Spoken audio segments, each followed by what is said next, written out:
Baik, Assalamualaikum warahmatullahi wabarakatuh. Ketemu lagi hari ini kita di materi sasis. Hari ini kita akan diskusi membahas tentang materi transmisi. Kalau minggu lalu kita mendiskusikan tentang kopling, hari ini kita mendiskusikan tentang transmisi. Baik, bisa kamu cek di tampilan HP kalian.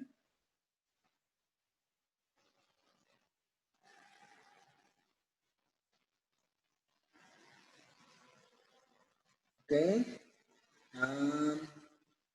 halaman pertama tentang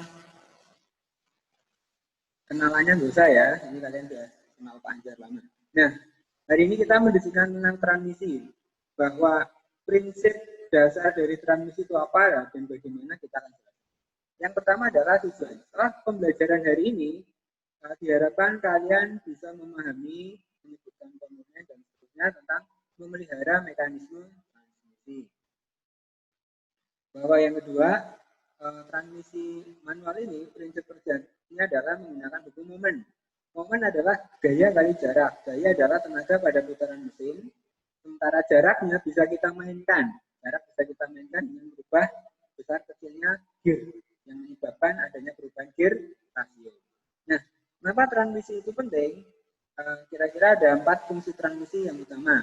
Kalau di motor mungkin hanya 3, yaitu pertama untuk merubah momen atau tenaga, 2 merubah kecepatan, 3 memungkinkan mesin hidup kendaraan diam atau netralkan, yang keempat memungkinkan bergerak mundur. Nah, kalau di mobil ada mundurnya, kalau di motor nggak perlu ya, karena ringan. Baik, 4 ini. Terus bagaimana cara mendapatkannya adalah dengan perbandingan gigi atau rasio. Nah, di rasio di mesin apapun sama ya, tidak hanya di mobil atau motor, di mesin apapun sama. Kalau mau ngomong di rasio adalah ini rumusnya. Yang diputar dibagi yang memutar. Analoginya kira-kira begini, input ini adalah putaran dari mesin lewat kopling. Output ini nanti yang akan dikirimkan ke propeller. Nah, kalau giranya kita rubah, maka akan terjadi perubahan tenaga dan kecepatan. Oke, misalkan seperti ini. A dan B. A adalah input, A yang memutar, B adalah output, B yang diputar. Rumus rasionya adalah B per A, yang diputar dibagi yang. Oke, nah kalau ini tadi adalah pada motor. Kalau di motor hanya ada 2 shaft atau poros. Kalau di mobil ada 3 poros. Apa saja itu? Yang pertama adalah input dari mesin lewat kopling. BC ini adalah counter. Counter itu pembalik. D adalah output. Ini yang akan dikeluarkan. Maka rumusnya menjadi B per A kali D per D. Kemudian satu lagi untuk gigi mundur adanya gigi E. Gigi E ini adalah gigi membalik. Membalik apa maksudnya? Adalah membalik arah putaran. Nah, contohkan misalkan gigi 1, 2, 3, 4, 5. A ke kanan, B ke kiri, C ke kiri, D ke kanan. Jadi masuk kanan, keluar kanan. Khusus untuk mundur, A ke kanan, B ke kiri, C ke kiri, E ke kanan, D ke kiri. Jadi masuknya kanan, keluar ke kiri. Berarti adanya gigi E ini membalik arah putaran. Oke, paham ya? Saya rasa paham. Kemudian kalau di konstruksi bendanya kira-kira seperti ini. Yang kecil ini adalah input shaft dari mesin. Yang counter adalah ini yang bawah, ini mati ya, cor-coran. Mati. Kemudian yang output shaft ini yang panjang. Nah, ini yang kami bongkar isinya adalah gear, synchromess, clutch head slip, synchromess, gear. Baik, untuk mekanisme pemindahnya menggunakan tuas. Baik, saya rasa itu untuk pengantar awal di transmisi. Sekarang kalian akan saya tampilkan di bagian animasinya. Oke, perhatikan di layar HP kamu. Baik, di situ sudah muncul tampilan animasi untuk transmisi manual.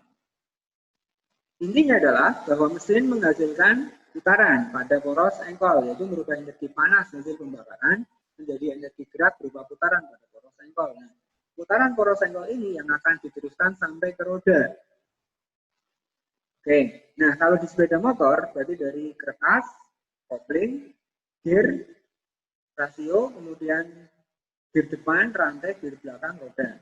Kalau di mobil, mesin, kopling, transmisi, propeller, gardan, as, roda. Oke, sama ya. Kita lanjutkan. Untuk cara kerja kopling sudah kita bahas minggu yang lalu. Saya kira semuanya paham ya. Pedal kopling diinjak, kemudian gigi dipindahkan. Jadi sebelum kamu memindah persneling atau transmisi, maka yang kamu lakukan pertama adalah menginjak kopling atau menarik kopling. Kenapa? Biar apa? Biar putarannya terlepas. Jadi putaran mesin lepas, kamu pindahkan gearnya. Nah, untuk memindahkan gearnya, seperti ada di HP kamu, tampilan HP kamu bisa dilihat. Ya, kopling diinjak, putaran lepas. Nah, kita masukkan ke gigi satu. Gigi satu seperti apa? Oke, gigi satu sudah kamu pindahkan. Gear kecil muter gear besar, kemudian kantor berputar, gear kecil muter gear besar. Gear kecil muter gear besar, tenaga bertambah, kecepatan berkurang. Di sini tenaga bertambah, kecepatan berkurang. Di sini tenaga bertambah, kecepatan berkurang. 2 kali kamu mengalami itu, maka bisa dipastikan gigi satu itu adalah tenaganya terbesar, power terbesar adalah gigi satu. Justru kecepatannya berbalik, dia yang paling pelan. Jadi tenaga paling besar, kecepatan paling pelan atau lambat. Nah, untuk gigi 2 yang digeser yang ini. Kita perhatikan gigi 2. Nah, pada kantor ini diperbesar, pada output diperkecil. Sehingga apa? Tenaganya berkurang, kecepatannya bertambah. Untuk gigi 2, dari gigi 1, tenaganya akan berkurang, kecepatannya akan bertambah. Demikian juga untuk gigi 3. Nah, ini yang dipindahkan, maka akan menjadi tambah lagi kecepatannya, kurang lagi tenaganya. Jadi gigi 3 tenaga berkurang, kecepatan bertambah. Semakin kamu naikkan giginya, maka kecepatannya akan semakin bertambah, tenaganya semakin. Nah, kemudian untuk gigi 4. Nah, gigi 4 kalau kamu perhatikan, yang kanker bawah tidak dipakai. Nah, artinya ngelok di sini, dan ini berarti rasionya adalah 1:1. Kalau kamu ingin tahu kecepatan atau putaran dari mesin, masukkan ke gigi 4. Karena apa? Putaran mesin sama dengan putaran output. Oke. Gigi 4 adalah putaran mesin sama output atau 1:1. Di sini counternya nggak dipakai. Kemudian kalau ada yang 5 kecepatan, maka akan terjadi over RPM. Jadi yang gigi 5 itu kecepatannya lebih tinggi daripada kecepatan mesin. Kalau 1, 2, 3 tadi di bawah kecepatan mesin, 4 sama dengan mesin, 5 itu lebih dari mesin. Maka rasionya sudah barang tentu ada di bawah 1, mungkin 0,7 atau 0,8. Nah, itu kalau yang gigi 5. Kemudian yang terakhir untuk gigi mundurnya. Nah, untuk gigi mundur bisa kamu perhatikan pada tampilan layar. Nah, gigi merah ini, nah, merah kecil ini atau idle gear. Yang merah kecil adalah idle gear. Kalau kamu perhatikan gigi 1 dan gigi mundur, coba nih gigi 1 nih, saya kembalikan. Nah, yang berkaitan adalah ini dari input ke counter, counter ke output. Antara gigi mundur dan gigi 1 ternyata masih kecil gigimu mundur. Oke. Akibatnya apa? Akibatnya adalah power di gigi mundur jauh lebih besar ketimbang gigi 1. Nah, makanya kalau ada truk nggak kuat masuk gigi 1, putar balik terus mundur. Kenapa mundur? Karena powernya lebih besar. Tenaga lebih besar, kecepatan lebih berkurang lagi. Nah, ini rasio antara gigi mundur dan gigi 1. Baik, sekarang saya rasa kalian paham apa yang saya jelaskan tentang apa transmisi ini. Kemudian nanti setelah ini tugas kalian adalah pertama menggambar transmisi dan nama-nama komponennya. Jadi yang ini kalian nanti kamu gambar dulu. Tugas yang kedua nanti adalah mengatasi masalah. Oke. Nah, untuk yang tugas kedua ini adalah materi kalian kelas 3, yaitu perbaikan. Kalau membongkar masalah itu sudah kamu rasakan dulu di kelas 2. Di kelas 3 adalah setelah kalian PKL menganalisa kerusakan. Baik, saya lanjutkan. Kerusakan pada transmisi intinya ada 2. Satu, sulit masuk. Yang kedua, kalau sudah masuk, keluar sendiri. Nah, yang pertama sulit masuk. Kalau sulit masuk, berarti transmisi tidak bisa dipakai. Yang kedua, kalau keluar sendiri, itu juga transmisi tidak bekerja, bahaya. Oke, paham ya?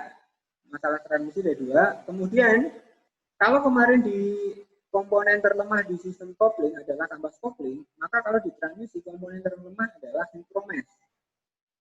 Ya, yang lain apa bisa rusak Pak? Bisa, cuma lifetime-nya lama. Term atau vaksinnya lama. Gear bisa rusak, bisa. Apalagi bisa rusak asnya bisa, tapi waktunya lama.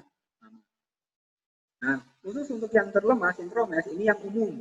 Maka saat kamu PKL pun, yang paling banyak adalah membongkar, kemudian mengganti sinkromes, kemudian merakit lagi. Nah, kecuali terjadi kejadian luar biasa, misalkan oli transmisinya habis. Kalau oli transmisinya habis, saya pastikan semuanya rusak. Gearnya akan menjadi gosong, terbakar, panas, as menjadi melengkung, komponen-komponen yang lain juga rusak. Nah, maka untuk yang oli ini jangan sampai kehabisan oli transmisi, karena di situ adalah faktor utama. Baik, nah untuk perbaikan ini nanti soal yang kedua kamu kerjakan bahwa kerusakan pada transmisi satu gigi nggak bisa masuk, yang kedua kalau nggak masuk keluar sendiri. Nah di samping itu perbaikannya apa? Ya dibongkar, dicek, diperiksa mana yang rusak, diganti. Oke, saya rasa itu untuk materi transmisi pada hari ini. Video ini akan saya stop recording, nanti akan saya unggah di YouTube.